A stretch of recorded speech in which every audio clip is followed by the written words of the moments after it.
Grabe, nakaka-relax talaga. Grabe yung intensity. Talagang hard. Sarap sa paa.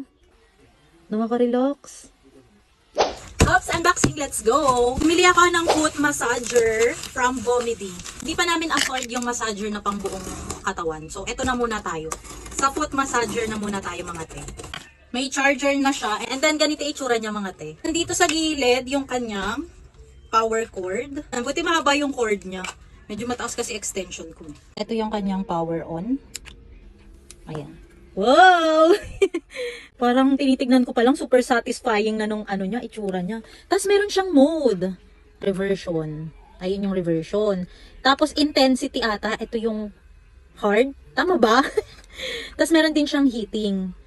So, try nga natin. Pagka heating, meron siyang color red na ilaw. Try natin. Woo! Ang galing, mga te. Hello, nakaka-relax. As in, parang meron talagang nagmamassage na tao sa paa mo. Grabe, nakaka-relax. Try ko naman yung heating. Uy, yung galing medyo mainit siya. Sarap sa paa. Nakaka-relax. Perfect tong foot massager na to kapag kayong pagkatapos nyo mag-exercise or mag-running, ganun. Sarap niya sa paa. Intensity. Ooh, ang sarap. Ang hard ng pagkakahilot.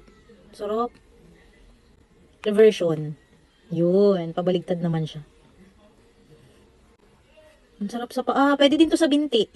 Mga mare, ako deserve nyo din tong foot massager na to. Ayun yung maghapong pagod ninyo talagang mawawala kapag ka nag-massage kayo dito eh.